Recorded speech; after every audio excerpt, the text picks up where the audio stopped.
Negocio.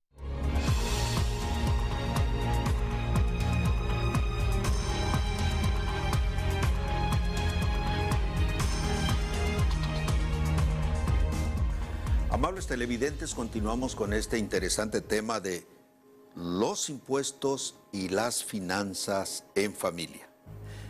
Yo quiero preguntarle al señor Jorge Neftalí de la Cruz, presidente de la Academia de Estudios Fiscales, que nos haga un breve resumen de sus comentarios del bloque anterior. Nos decía él que los impuestos federales se clasifican en directos e indirectos. Los directos, entiendo, es el impuesto sobre la renta, y ese impuesto sobre la renta nos lo retiene a los asalariados el patrón. Ahí yo quisiera que ahorita nos dijera si le podemos decir al patrón que nos retenga un poquito menos para que me rinda más mi sueldo, dentro de la ley, obviamente. Y también nos decía que hay algunos productos que son gravados por impuestos federales indirectos. Del que él mencionaba es el IVA, pero no sé si hay algún otro, para que por favor nos lo diga también y que nos puntualice de esos productos o servicios que son gravados por impuestos indirectos. Entiendo que algunos no pagan, pero él usó un término que es para muchos novedoso, que es el de productos a tasa cero. Yo quisiera que él nos aclare, nos puntualice qué significa eso, y desde el punto de vista de mis finanzas, pues mis compras o lo que yo consumo, pues va a tener un impacto de dinero en el rendimiento de mi sueldo, de mis ingresos. ¿Qué nos puede decir? Con mucho gusto. Primero, continuando con los impuestos directos, que hablamos que es el impuesto sobre la renta. Es un impuesto llamado sobre la renta, pero realmente es un impuesto a los ingresos que obtengan cualquier persona, ya sea una empresa o persona física. Como persona física, pues también depende de cómo obtengo mis ingresos, ya sea porque presto un servicio personal subordinado, un trabajo personal, entonces recibo un sueldo, y ahí el patrón tiene la obligación de calcularme el impuesto en función de los ingresos que obtengo, me hace el cálculo y me retiene. ¿Hasta cuánto me puede llegar a retener? Hasta el 35%, dependiendo del nivel de ingresos. ¿El 35% de mi ingreso? Del ingreso sin deducción alguna como asalariado. ¿Y en qué rango de ingreso o de sueldos debo percibir para que me descuenten el 35? El 35 debe ser arriba al año de 4 millones de pesos. Bueno, lo bueno que hay muy pocos que ganan ese. Entonces no me preocupo por el 35. Desafortunadamente sí, efectivamente, sobre el 35 llega una tasa con un ingreso ya más o menos respetable. Desafortunadamente la tarifa no está tan desproporcional, porque hay ciertas personas que con un nivel de 15,000 pesos mensuales ya vienen a pagar una tasa equivalente al 18-20%, entonces, lo cual no es proporcional al nivel de ingreso. Entonces, si no estamos en el 35, que sí estaríamos un poco alegres, pero con un nivel de ingresos que podemos decir que no es tan importante, sino 15,000 pesos al mes, ya podemos andar entre un 15 y un 20% pagando impuestos. Y aproximadamente en porcentaje, los de más bajo sueldo, ¿cuánto vendrían pagando aproximadamente? Los de bajo sueldo, estamos hablando posiblemente hasta 3 salarios mínimos, no pagan impuesto a la renta, porque es una forma de que el gobierno federal le retribuye. Con 3 salarios mínimos, entonces no me van a retener impuesto. A partir de 3 salarios mínimos ya va a empezar un porcentaje de retención. De retención, y que en los niveles donde está más la carga es el nivel de clase media. Yo creo que entre 12 y 25,000 o 30,000 pesos es donde está la mayor carga de impuestos. Es una forma más desproporcional del impuesto. A ver, pero ahorita mencionaba que la clase media puede andar en rangos del 15-20%. Los sueldos medios. Y si hablamos esto en cuestión de tiempo, el 20% de 12 meses implica que vía impuesto estamos trabajando para pagar impuestos. Correcto. Más de 2 meses al año. 2 meses. Correcto, es correcto. O sea, sí trabajamos los 12 meses, pero el equivalente más o menos a 2 meses se va vía pago de impuestos sobre la renta, y eso es únicamente vía el pago de un impuesto. Sí. Faltan los otros impuestos que usted menciona. Ajá. Entonces, continuando con el impuesto de la renta, en personas físicas, pues también puedo tener ingresos porque tengo una inmueble que rento, pues también hay que pagar impuestos. Porque tengo adquisición de un bien, de alguien me donó un bien, hay que pagar impuestos. Si tenía un terrenito por ahí que tenía y lo vendo, hay que pagar impuestos. O sea, todo el ingreso que obtenga una persona física está obligada a pagar impuestos. Menos si me saco la lotería o también o la lotería también hay que pagar impuestos, premios, todos hay que pagar impuestos. Eso quiere decir cualquier dinero que tengamos en nuestra cuenta bancaria ahorita que está de moda, porque hay muchas personas que no presentan tal vez una declaración anual. Alguien les hizo un depósito bancario, un amigo, un hermano, la gente que va a estudiar a otros estados o que reciben remesas de Estados Unidos, y ahorita la sorpresa que están teniendo es que tienen dinero en su cuenta bancaria, está llegando la autoridad y le dice, ¿sabes qué? Tienes tantos depósitos acumulados en el mes o en el año, nunca me has presentado una declaración de impuestos, ven para acá. A ver, pero entonces si yo recibo una herencia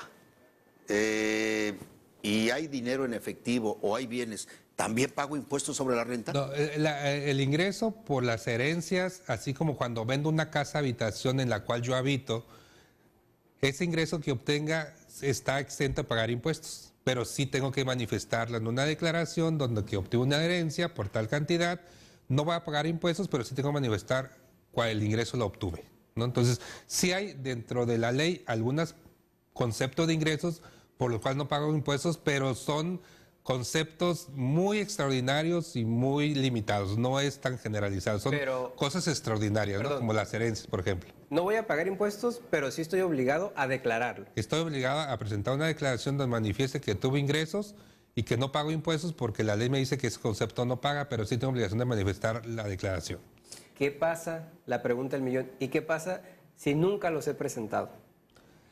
¿Cuál es la consecuencia que podría tener? Sí, la consecuencia es que el fisco, el gobierno puede determinar entonces que yo estoy en una discrepancia fiscal, puesto que yo no he manifestado que obtenga ingresos y sin embargo sí tengo, pues que pago gastos, mi tarjeta de crédito, pues que viajo, tengo vacaciones, etcétera, etcétera. Entonces, bueno, si tú nunca has manifestado que obtienes ingresos, ¿de dónde sacas para gastar? Entonces, cuando me determina la autoridad que es una discrepancia fiscal, donde presumen que hay ingresos que no pagan impuestos y me los cobran. Obvio, ¿no? Digo, si no trabaja, si no tiene ingresos de rentas, si no tiene una fuente estable que le genera recursos, pues ¿de qué vive? ¿Quién lo mantiene? Y además tiene tarjetas de crédito, pues evidentemente que está en un posible problema fiscal. Es correcto, es correcto. ¿Y de los impuestos indirectos? Los impuestos indirectos, hablamos ahorita del impuesto al valor agregado, que es al consumo, donde decíamos que sí hay una gran variedad de productos que están grabados, básicamente aquellos todos productos terminados de donde ya es, por ejemplo, para la alimentación, alimentos enlatados, ya me cobran el impuesto porque estos no se consideran que son alimentos en estado natural, a diferencia de la carne, los huevos, las verduras, que esos sí están exentas. También hay ciertas actividades, por ejemplo, la renta de locales comerciales. Si yo voy a rentar una oficina, voy a rentar un local para poner un negocio, tengo que pagar impuesto al valor agregado. A diferencia de que si voy y rento una casa habitación, ahí no pago impuesto al valor agregado, no pago impuestos en el transporte público, no me cobran impuestos, pues consideran, están ahí exentos, ¿no? El concepto que hablábamos hace rato sobre la tasa cero, cuando vemos la operación desde el punto de vista de cualquier ciudadano, no hay una diferencia real entre un acto que está grabado a tasa cero de un exento. Al final de cuentas, los dos significa que ninguno pagamos impuestos. Okay. Entonces es más meramente técnico, una invención que se hizo para aquellos productos que están tasa cero, le da derecho al comerciante que está pagando impuestos cuando adquiere esos productos, que el gobierno le pueda devolver el impuesto que ya pagó en una cadena anterior. El que le trasladó su arrendador, o sus proveedores. Su teléfono, ese IVA que le está pagando, al estar vendiendo productos con tasa cero, tiene derecho a que el gobierno le regrese el IVA que está pagando. Si vende productos exentos, no tiene derecho a que le devuelvan el IVA. Es meramente un aspecto técnico para el que contribuyó con el impuesto. Y a los que nos gustan los animalitos, Si yo voy y compro un perrito, una mascota, ¿me van a cobrar impuesto por esos animalitos? Sí, a partir del 2014, que para nuestra zona no es un buen año en materia de impuestos, donde se aumentaron la tasa al 16%, pues también modificaron la ley para que grabar a todos los alimentos para mascotas, también hay que pagar el impuesto al valor agregado, ¿no? Entonces, sí, desafortunadamente. El 16%. El 16% también. Entonces, anteriormente no se pagaba, ahora con la modificación tenemos que pagar por los alimentos de nuestras mascotas. Así es, hasta 2013 todo el producto destinado a la alimentación, independiente que fuera para humanos o para animales, no pagaba impuesto. A partir del 2014 ya el alimento para mascotas pagan al 16%. Pero entiendo que además del 16, también le impusieron un gravamen vía impuesto especial de producción y servicios a algunos alimentos. Sí, efectivamente. Hay otro impuesto indirecto que es el impuesto especial sobre producción y servicios. Esos impuestos se crean con la teoría de que no es tanto lo que se pretenda recaudar a través de los impuestos especiales, sino lo que se trata es de inhibir ciertos hábitos de consumo, ya sea para evitar daños ecológicos, por eso es que el impuesto especial grava a combustibles, ya sea para evitar enfermedades, por eso también en 2014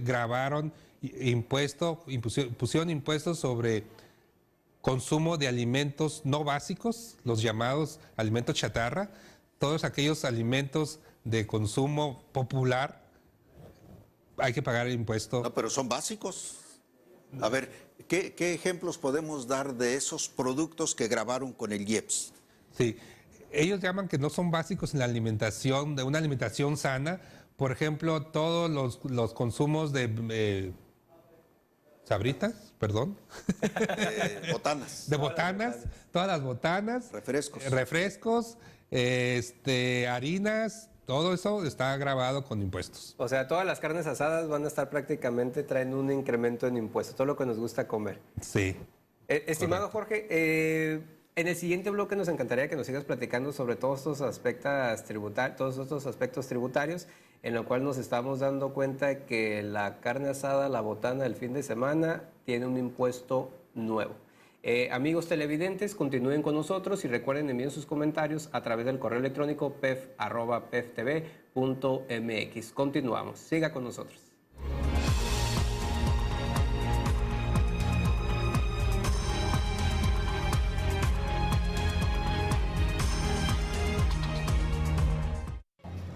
¡Globos! Mami, quiero uno de esos globos. Está bien. ¿Cuál quieres, niñita? ¿Este? Este. Mira. Mami, ¿qué son las Lourdes? ¿Mande? ¿Qué son las Lourdes? Lourdes, que no se te escape.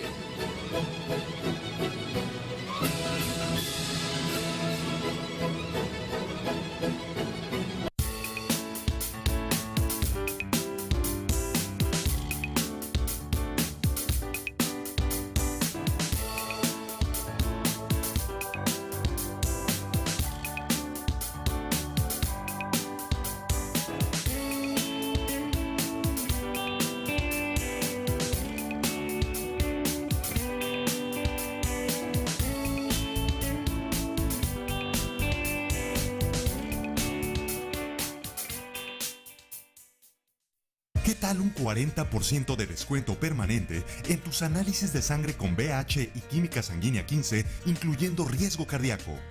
Inscríbete a Círculo Élite, el programa de beneficios de Certus Laboratorio para obtener eso y más. Pide tu tarjeta y rodéate de saludables promociones.